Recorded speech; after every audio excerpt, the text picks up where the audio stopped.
Good morning from beautiful Bali, Indonesia. As you see, very nice tropical vibes at the beginning of today's video. This is the genius cafe in Saru who belongs to Mercure. And today's title of today's video is Eat, Pay, Love. Not Eat, Pray, Love, but Eat, Pay, Love. And that's the reason for that actually.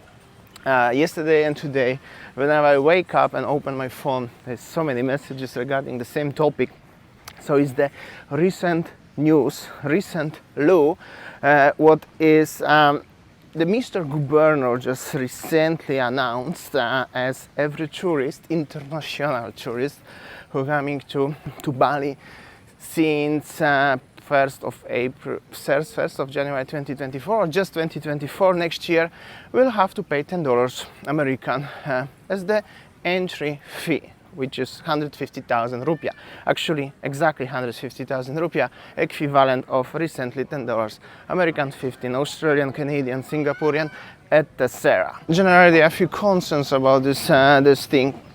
150,000 $10 for foreigner international visitors, you may say not much. However, this money is going for the, as he said, for developing potential new infrastructure in Bali. Hopefully it will really happen, because Bali definitely needs the new infrastructure. And thinking that way, brand new infrastructure, it will be really, really beautiful if Bali will have, for example, beautiful roads like Phuket in Thailand after, let's say, some period of time of collecting this fee. That would be beautiful. However, we all know there's not much space to build the roads like in Phuket. If you haven't been in Phuket, the roads are pretty good there, like for the Asian standard. Not bad. Traffic is less than here. Even Vietnam traffic is less than here. So let's see. $10 much, not. This is, you know, very, very personal thing. Couldn't be much if really the roads can be nice. But the only problem is the international visitors, international tourists. It's about 20-25% of all the tourism in Bali. The rest, 75-80%, they are local Indonesians, domestic tourists who coming from other parts of Indonesia, who they will don't pay anything for that. That's pity, because they mostly coming with their own cars, mostly from Java and Sumatra Islands. So if they could pay 150,000 rupiah as well per person, because this is per person, that would be actually a lot of money, and that could make this infrastructure way quicker, and definitely they will have enough money to do it something. But like that, I don't know. However, I know a lot of you text me about this one. Just wanted to mention that's the rule gonna be starting from 2024. Get extra tenner in your pocket. Actually, you have to pay electronically for that, so no cash. On the other hand, traffic situation in Bali is getting worse and worse. I was discussing with Winnie recently. When I live in Indonesia, let's say come back to 2016, 17, 18, I don't remember the traffic. Always was traffic, of course, but this is what's going on like now. Going to Canggu, like 4 hours, going to Ubud sometimes, like 2 hours, something like that. It's like ridiculous. I mean, where the cars coming from? And of course, a lot of those cars, a lot of those people coming from domestic tourism, from the other people, Indonesians coming to Bali with their own cars. This is like a lot of them, simply because the airfares going to Jakarta, let's say by plane, cost you the same flight ticket what going from Bali to Vietnam, for example. It's ridiculous. And somehow I understand why those people from Jakarta really sacrifice going like a full day by car to Bali by car, because it's so expensive in general. I understand that, but that's what makes a traffic situation in Bali so bad. And the roads are same like always. So that's the big problem. But I have a solution for that. So since the roads in Bali have a capacity to handle maybe around 10% of the cars and bikes what are on the roads right now, one of the solutions here is, of course, not a big secret, not a big deal, but the public transportation. And of course the subway will be probably the best one. But I understand that building the subway on small island like Bali, it's difficult and super expensive, and 150,000 rupiah only from foreigner tourists, not including domestic, maybe not enough money after even 50 years. I understand that. So perhaps maybe the good idea could be a tram.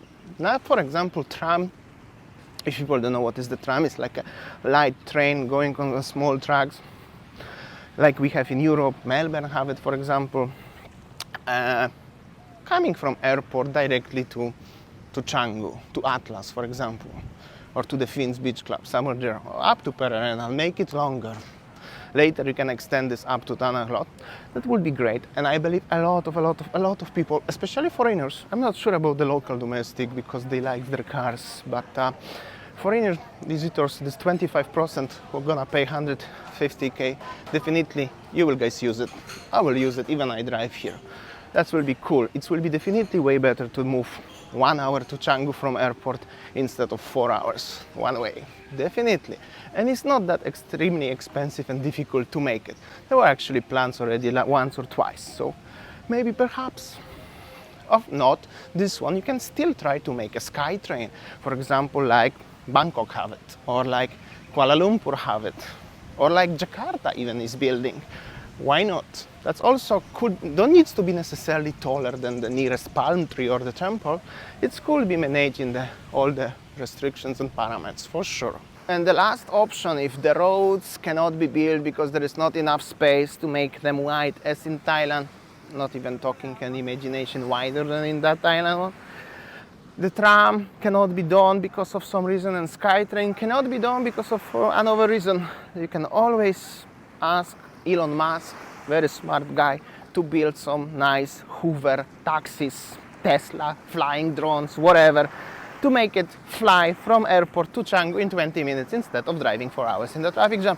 And if you don't have a good relations with Americans and Elon Musk, you can also call DJI, Chinese company, who are actually making good drones to do it, something like that. By the way, Chinese gonna build a lift in Nusa Penida on the Clinking Beach, 186 meters, glass floor, beautiful, made by Chinese in Nusa Penida. In next year, you can enjoy. Out of the topic, but makes sense. But seriously, what I see the problem, the traffic in Bali is getting really out of the control. The international visitors who are coming to Bali is really less. It's really little. It's declined to compare to the previous years. So this 150,000 not gonna help that much. A lot of local people coming from other islands of Indonesia, domestic tourists. I think it must to be something done equally, and the infrastructure really must to be done, changed as soon as possible until it's really too late. By the way, this beautiful hotel is Puri Santran in Sanur.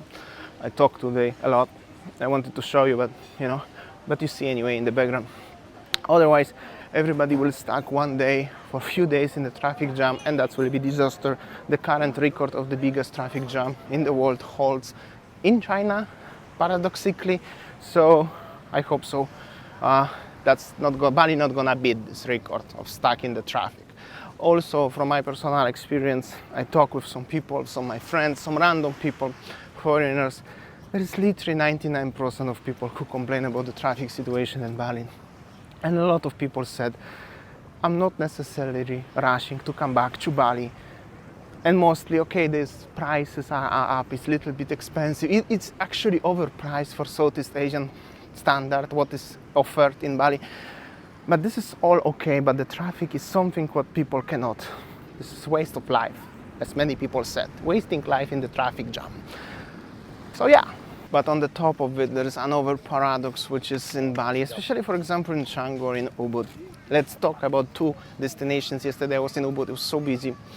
A lot of people from all around the world coming to Bali, especially to Ubud, for example, to have a good, healthy lifestyle, eating vegan, vegetarian, doing yoga ceremony, cacao ceremony, sun ceremony, holistic stuff.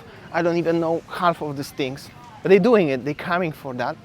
But they don't realize, accidentally probably, as they stuck in the traffic jam, full of anger at the same time. They breathing pollution, the motorbikes from the cars. All of that, what is coming from the car is coming directly to your face. If you drive a motorbike, drive for 1 hour in the traffic jam, take a white tissue and swipe on your face, you will see what is on your face.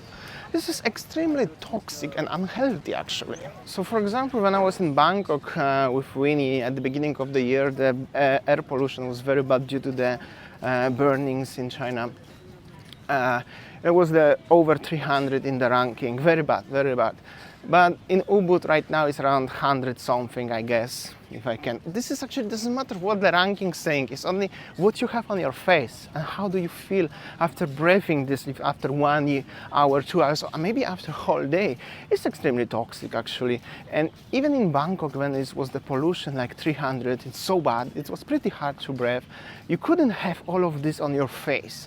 And I was feeling actually not that bad, because after breathing all of this pollution, it's really, really bad. I have a sore throat all the time. I'm not even mentioning about that, but this is just simply unhealthy. So eating vegan, going cacao ceremony or something like that, while going to your yoga place in the traffic jam is just useless. And this is what must to be changed, because a lot of people, especially international visitors, they simply don't like it. They're not happy. Or like my friend, we go to Pereira and stuck in the Canggu, Seminyak and Canggu for 2 hours from Sanur. Waste of life. You could have a breakfast in the hotel just next door and don't go anywhere.